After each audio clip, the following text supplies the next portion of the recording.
नमो नमः। प्रियच्छात्राः सुप्रभातम्। अद्य वयं समासस्य अनुशिक्षणस्य द्वन्द्वसमासं पठिष्यामः। कः भवति द्वन्द्वः? इतः पूर्वम् अस्माभिः अव्ययीभावः, तत्पुरुषः, द्विगुसमासश्च पठितः। अव्ययीभावसमासे पूर्वपदप्रधानं भवति, तत्पुरुषसमासे उत्तरपदप्रधानं भवति। इदानीं द्वन्द्वसमासः अस्ति यत्र द्वयोः पदद्वयमपि किं भवति, प्रधानं भवति। इत्युक्ते पूर्वपदमपि प्रधानं भवति, उत्तरपदमपि प्रधानं भवति। यानी कि पूर्वपद और उत्तरपद दोनों ही जहाँ पर प्रधान अवस्था में होती हैं वहाँ पर द्वन्द्व समास होता है। ठीक है, तो द्वन्द्व समासः इत्युक्ते किं? सर्वपदप्रधानः द्वन्द्व समासः, यानी कि सभी पद प्रधान जिसके होते हैं उसे द्वन्द्व समास कहते हैं। यस्मिन् समासे सर्वेषां पदानां क्रियया सह संबंधः भवति सः द्वन्द्वः समासः भवति। ठीक, यानी कि जिस समास पद में सभी पदों का क्रिया के साथ संबंध होता है वह द्वन्द्व समास कहलाता है। यथा राम कृष्णौ, तो रामः च कृष्णः च, चार्थे द्वन्द्वः भी कहते हैं इसको, यानी कि चौ के अर्थ में भी द्वन्द्व समास होता है। और जहाँ पदद्वयम यानी कि सर्वपद प्रधानः द्वन्द्वः भी कहते हैं। ठीक है, तो रामकृष्णौ प्रविशतः, रामः च कृष्णः च प्रविशतः। ठीक है, इस प्रकार से इसका प्रयोग हम कर सकते हैं। तो रामः च कृष्णः च रामकृष्णौ, सर्वपद प्रधानः, राम भी है और कृष्ण भी प्रवेश कर रहा है, इसलिए यहाँ पर द्वन्द्व समास हुआ। द्वन्द्वः इत्युक्ते किं? द्वन्द्वः इत्युक्ते समूहः। अस्तु, कस्य समूहः? अनेकेषां सुबन्तपदानां समूहः। सुबन्त क्या होते हैं? यानी कि बालक, राम, कृष्ण, नाम। ठीक है, जितने भी हमारे नाम हैं, संज्ञा पद जितने भी होंगे वो सब सुबंत पद कहलाएंगे। ठीक है, आगे चलते हैं। द्वंद्व समास के कुछ भेद हैं। एक है इतरेतर द्वंद्व, एक है समाहार द्वंद्व। इसके अलावा एक शेष द्वंद्व भी मानते हैं लेकिन वो इतरेतर में आ जाता है। ठीक है, लेकिन दो मुख्य प्रकार से है जिनका विग्रह के हिसाब से अलग अलग भेद होते हैं। अब इतरेतर द्वंद्व में द्विपद द्वंद्व और बहुपद द्वंद्व, यानी कि एक पद जहाँ पर द्विवचन होता है, एक पद जहाँ पर समस्त पद करते समय बहुवचन होता है। इस प्रकार से फिर इतरेतर दो प्रकार से होता है। ठीक है, तो देखते हैं कैसे। यथा ईशः च कृष्णः च ईश कृष्णौ। ठीक है, यानी कि ईश्वर और कृष्ण, तो ईश कृष्णौ, ये हो गया द्विपद द्वंद्व क्योंकि इसमें दो पद थे। ठीक है, यदा द्वयोः पदयोः प्रयोगः भवति तदा द्विवचनम भवति। ठीक हो गया। आगे चलते हैं तीन पदों वाला त्रिपद या बहुपद। तो हरिश्च, हरश्च, गुरुश्च, हरिहर गुरवः। इसमें क्या होगा, जैसे हमने दो पदों वालों में द्विवचन किया, ऐसे ही बहुपद वालों में हम क्या करेंगे, बहुवचन करेंगे। ठीक है, तीन से अधिक अगर पद होते हैं तो वो बहुपद द्वंद्व हो जाएगा। यानी कि हम जब समस्त पद बनाएंगे, समास बनाएंगे, तो उसको क्या कर देंगे, हम बहुवचन कर देंगे। जैसे हमने कहा पत्रम च फलम च। ठीक है, पत्रम च फलम च कंदमूलम च, तो ऐसे में क्या कहें, पत्र फल कंदमूलानि, बहुवचन कर देंगे। ठीक है, तो उसी प्रकार से हरिहर गुरवः, यदा बहूनां पदानां प्रयोगः भवति तदा बहुवचनं भवति। अस्तु स्पष्टम्। अग्रे चलामः। द्वन्द्व समासः इतरेतर द्वन्द्वः, समाहार द्वन्द्वः। तो द्विपद द्वन्द्वं वयं ज्ञातवन्तः, जहाँ दो पद होते हैं। बहुपद मतलब बहुत सारे पद होते हैं। समाहार द्वन्द्व होता है जहाँ पर हम किसी के समूह की बात कर रहे हैं। ठीक है, उसमें समाहार और नित्य समाहार लगभग एक ही चीज़ है। ठीक है, तो इसमें बस एक चीज़ ध्यान रखना कि नित्य समाहार मतलब होता है कि उसमें बहुत सारे पद हैं, बहुवचन। जैसे यहाँ बहुपद द्वंद्व है, ऐसे नित्य समाहार पद है। ठीक है, समाहार का मतलब समाहार। अब जैसे संज्ञा च परिभाषा च, इतना भी पर्याप्त था। लेकिन अगर आपके पास विग्रह आता है कि संज्ञा च परिभाषा च अनयोः समाहारः, ये शब्द अगर समाहार शब्द का प्रयोग यदि विग्रह में किया जाता है तो समझना कि फिर हमें जब समाहार यानी क्या करना है, आपको समस्त पद बनाना है तो फिर एक वचन नित्य नपुंसकलिंग में बनाना पड़ेगा। ठीक है, बस ये ध्यान रखना, समाहार द्वंद्व में क्या होता है, नित्य एक वचन में ही बनता है, और एक वचन वो भी कौन सा, नपुंसकलिंग वाला। ठीक है, जैसे संज्ञा च परिभाषा च, होना क्या था, संज्ञा परिभाषा, ठीक है, या संज्ञा परिभाषे, अगर एक ही संज्ञा एक ही परिभाषा होगी तो ठीक, क्योंकि द्विवचन होना है, दो पद थे। लेकिन अनयोः समाहारः, यदि इसमें आपको विग्रह करते समय अगर कर दिया समझो, फिर वहाँ पर क्या होगा, समाहार द्वंद्व होगा, और समाहार द्वंद्व में एक पद शेष एक में रहता है। जैसे हमने कहा पाणी च पादौ च, पाणी मतलब हाथ दो पैर, ठीक है, पाणी च पादौ च, ठीक है, अनयोः समाहारः, तो क्या हो जाएगा, पाणिपादम। ठीक है, तो एशाम समाहारा भी हो सकता है, क्योंकि दो पैर दो वो हैं, ठीक है, चार हो गए, तो ऐसे में एशाम समाहारः अनयोः समाहारः, दोनों में क्या होगा, एक पद ही शेष रहेगा। ठीक है, पाणिपादम, अहोरात्रम, ठीक है, अहनाः च रात्रि च, अनयोः समाहारः, दिन और रात का समाहार अहोरात्रम। ठीक है, इस प्रकार से समाहार द्वंद्व का बनेगा। अब समाहार द्वंद्व ना हो तो संज्ञाश्च परिभाषाश्च, संज्ञा परिभाषाः, भले ही दो ही पद हैं, लेकिन क्या है, संज्ञाः च, बहुत सारी संज्ञा हैं, परिभाषाः च, ठीक है, संज्ञाश्च परिभाषाश्च, संज्ञा परिभाषाः, इतरेतर द्वंद्व हो गया, ये तो ठीक ही हुआ। समाहार द्वंद्व सदा एक वचने भवति, जैसे कि मैंने बताया क्या होता है समाहार द्वंद्व, एक वचन से, संज्ञा परिभाषम, पाणिपादम, अहोरात्रम, ठीक है। इतरेतर द्वंद्व सदा द्विवचने बहुवचने च भवति, और जो इतरेतर द्वंद्व होता है वो हमेशा द्विवचन और बहुवचन में होता है, जैसे कि हमने जाना संज्ञा परिभाषा, ठीक है, राम लक्ष्मणौ, इस प्रकार से।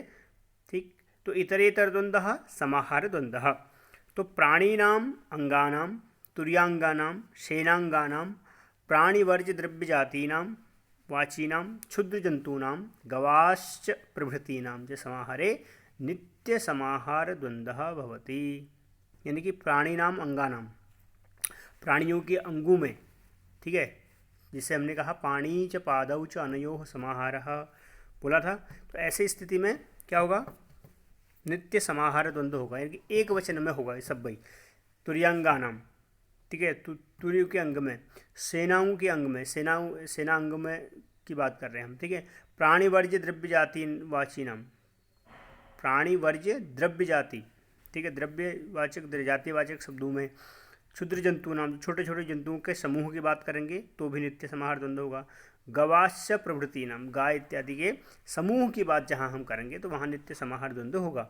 यथा पाणी च पादौ च एतेषां समाहारः, येषां समाहारः, अनयोः समाहारः, ठीक है, पाणिपादम, तो यहाँ नित्य समाहार द्वंद्व हुआ। ठीक, आगे कुछ उदाहरण देखते हैं।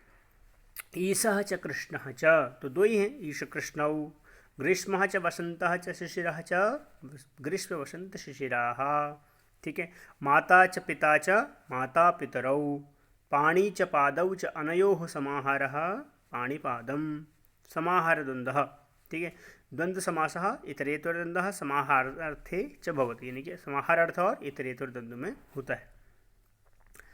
इतरेतर द्वंद्वे यदि द्वयोः पदयोः समासः भवति, यानी कि इतरेतर द्वंद्व में जब दो पदों का समास होता है, तदा तब समस्त पदस्य अन्ते, समस्त पद यानी कि समास पद के अंत में द्विवचनम भवति, ये तो हम देख ही रहे हैं, जैसे ईश कृष्णौ में हुआ, ठीक है, माता पितरौ में हुआ। यदि अधिकानि पदानि भवन्ति तदा बहुवचनं प्रयुज्यते, जब बहुत सारे अधिक पद होते हैं तब क्या होता है, बहुवचन होता है। कैसे, जैसे हमने किया, तीन पद थे हमारे पास, ग्रीष्मः वसन्तः शिशिरः, तो हमने क्या किया, ग्रीष्म वसंत शिशिराः, ठीक है। तो समाहार द्वंद्वे किं भवति, समाहार द्वंद्वे द्वयोः पदयोः बहूनां पदूनां वा समासः भवति, इन दो पद और बहुत सारे पदों के भी समास होता है। तदा अपि एक वचनमेव प्रयुज्यते, क्योंकि हम अनयोः समाहारः जब करते हैं या येषां समाहारः करते हैं तो फिर वो एक वचनांत हो जाता है, ठीक है। उपरि दत्तानि उदाहरणानि अनुसृत्य अधः प्रदत्तरिक्तस्थानेषु समस्तपदानि लिखामः। तो यथा अस्य समस्तपदं किं भवति, कस्य, ग्रीष्मः च वसन्तः च शिशिरः च, ग्रीष्म वसंत शिशिराः, क्योंकि तीन पद हैं, बहुपद हो गया, ठीक है। रामः च सीता च राम सीते, अथवा सीता रामौ, ठीक है। तो कहीं पर एक सूत्र आता है कि द्वंद्व समास में पुल्लिंग, यानी कि चाहे वो पहले हम स्त्रीलिंग लिख रहे हैं बाद में स्त्रीलिंग लिख रहे हैं, ठीक है, लेकिन आएगा क्या, पुल्लिंग वाला शब्द के ही द्विवचन करेंगे। तो राम सीते की जगह विकल्प से सीता रामौ का प्रयोग भी बहुत जगह होता है, ठीक है। तो फलानि च पुष्पाणि च फल पुष्पम, ठीक है, इस प्रकार से फल पुष्पम, देखो फलानि च पुष्पाणि च अनयोः समाहारः भी बनता है इसमें, ठीक है, तब फल पुष्पम बनता है। पशवः च पक्षिणः च पशु पक्षी, पशु पक्षी द्वितीया में बनेगा इसका, ठीक है।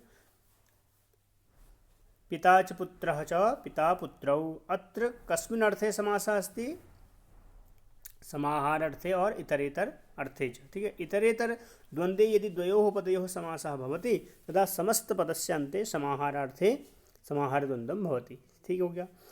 अच्छा, द्विवचनं भवति, इतरेतर द्वंद्वे यदि द्वयोः पदयोः समासः भवति तदा समस्त पदस्य अन्ते द्विवचनं भवति, ठीक है, द्विवचन होता है, देखा हमने ऊपर। यदि अधिकानि पदानि सन्ति तदा बहुवचनं प्रयुज्यते। अस्तु, इदानीं पश्यामः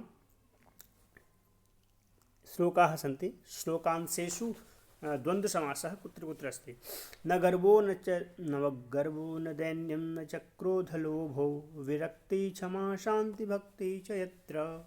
तो क्रोधलोभौ, क्रोधश्च लोभश्च क्रोधलोभौ, तो लोभ शब्द के हमने प्रथमा द्विवचन कर दिया, ठीक है। शांति भक्ति, शांतिश्च भक्तिश्च शांति भक्ति। काकः कृष्णः पिकः कृष्णः को भेदो पिककाकयोः वसंत समय प्राप्ते काकः काकः पिकः पिकः। तो पिक काकयोः, पिकश्च काकयोः, ठीक है, तयोः, इस प्रकार से पिक काकौ, पिक काको शब्द बनेगा या पिक काकयोः में फिर उसमें विभक्ति लगानी पड़ेगी। तो पिकश्च काकश्च तयोः, तब पिक काकयोः बनेगा, अन्यथा पिक काकौ, ये द्विवचन होना है। आगे चलते हैं। दिनमपि रजनीशायं प्रातः शिशिरविशन्तो पुनरायातः कालः क्रीडति गच्छत्याहुः तदपि न मुञ्चति आशावायुः, ठीक है। तो ये शंकराचार्य जी के द्वारा लिखा गया एक वह है श्लोक, ठीक है, एक पूरा स्तोत्र है। भज गोविंदम गोविंदम भज मूढ़मते, इस प्रकार की मूल पंक्ति है उसकी। तो उसी का एक श्लोक है कि शिशिर वसंतो पुनरायातः दिनमपि रजनी सायं प्रातः, यानी कि दिनमपि, दिन भी है, रजनी मतलब रात भी है, सायं भी है, प्रातः भी है, ठीक है। शिशिर वसंतो पुनरायातः, शिशिर और वसंत तो आते जाते रहेंगे, यानी दिन रात सायं सुबह, शिशिर और वसंत इत्यादि ऋतु में तो आते रहेंगे। कालः क्रीडति गच्छत्याहुः, यानी कि जो समय है वो हमारे साथ खेल रहा है। तदर्पे न मुंचति आशा वायु, यदि हमें पता है कि हमारे साथ काल खेल रहा है तब भी हम अपनी आशा को नहीं छोड़ रहे, ठीक है। तो और इसीलिए वो कहते हैं कि भज गोविंदम गोविंदम भज मूढ़मते। तो शिशिर वसंतः, वसंतौ क्या बनेगा, शिशिरश्च वसंतश्च, ठीक। रामः च लक्ष्मणः च राम लक्ष्मणौ विश्वामित्रस्य शिष्यौ आस्ताम्, ठीक, राम लक्ष्मणौ। अच्छा, लक्ष्मणश्च शत्रुघ्नश्च लक्ष्मण शत्रुघ्नौ सुमित्रायाः पुत्रौ आस्ताम्। नकुलश्च सहदेवश्च नकुल सहदेवौ माद्र्याः पुत्रौ आस्ताम्, ठीक। युधिष्ठिरश्च भीमश्च अर्जुनश्च युधिष्ठिर भीमार्जुनाः कुन्त्याः पुत्राः आसन्, ठीक है। युधिष्ठिर भीमार्जुनाः कुन्त्याः पुत्राः आसन्। यहाँ ऐसा क्यों हुआ, क्योंकि त्रिपद हैं, बहुपद हो गए, ठीक है। तो अस्माभिः किं किम् अधीतम्, अस्माभिः अधीतम् सर्वपद प्रधानः द्वन्द्व समासः, यानी कि सभी पदों में प्रधान कौन सा है, द्वन्द्व समास है। द्वन्द्व समासस्य भेदद्वयं भवति, यानी कि सभी पद जहाँ प्रधान होते हैं वहाँ द्वन्द्व समास होता है। द्वन्द्व समासस्य भेदद्वयम् इतरेतर समाहारद्वन्द्वः, लेकिन एक शेष भी होता है, ठीक है। एक शेष जैसे हम आपको बताएं, एक शेष में क्या होता है, केवल जैसे इतरेतर द्वंद्व का ही एक भेद है वो, ठीक है। तो जैसे यहाँ पर है क्रोधश्च लोभश्च, तो यहाँ पर तो नहीं, जैसे माता पितरौ है तो वहाँ पर पितरौ भी कई बार पूछ लेता है, तो पितरौ, तो वहाँ पर क्या हो गया, एक शेष हो गया, बनेगा वही माता च पिता च पितरौ, ठीक है। ऐसे ही भ्रातरौ, भ्राता च भगनी च भ्रातरौ, ठीक है। इस प्रकार से एक शेष द्वन्द्व समास होता है। तो किं किं पठितं, द्वन्द्व समासस्य भेदद्वयम् इतरेतर द्वन्द्वः समाहारद्वन्द्वश्च, ठीक। इतरेतर द्वन्द्वे यदि द्वयोः पदयोः समानः समासः भवति तदा समस्तपदस्य अन्ते द्विवचनं भवति, ये तो ठीक ही है, द्विवचन होता है। यदि अधिकानि पदानि भवन्ति तदा बहुवचनं प्रयुज्यते। ग्रीष्मः च वसन्तः च शिशिरः च, इस प्रकार से ग्रीष्म वसंत शिशिराः। समाहारद्वन्द्वे द्वयोः पदयोः बहूनां पदानां समासः भवति तदा अपि एकवचनमेव प्रयुज्यते। भले ही अधिक पद हो या दो पद हो तो बनेगा क्या, एक वचन में ही बनेगा। ठीक है। नित्य समाहारद्वन्द्वः एतेषां योगे भवति, तो ज्ञातम् एव। नित्य समाहारद्वन्द्वः प्राणिनाम् अंगानां तुर्यङ्गानां सेनाङ्गानां प्राणि वर्ज्य द्रव्यजातिवाचिनानां क्षुद्रजन्तूनां गवास्य प्रभृतीनां समाहारे नित्य समाहारद्वन्द्वः भवति। ठीक है। तो दो प्रकार का समाहार द्वंद्व, चार थे द्वंद्व। बहुत सरल सा है, बस आप लोग क्या करेंगे कि इन्हीं सभी जो उदाहरण हैं इन उदाहरणों को लिखेंगे। ठीक है। पहले जिस प्रकार से इसमें हमने बनाया है उसी प्रकार से आप लोग भी करेंगे। द्वंद्व समाज, त्रेतुर्द्वंद्व, समाहार द्वंद्व, उसके भेद। ठीक है। तो ये पूरा करेंगे आप लोग, और इसके बाद फिर कल हम एक नए समास को शुरू करेंगे। और दो समास और बचे हैं हमारे पास।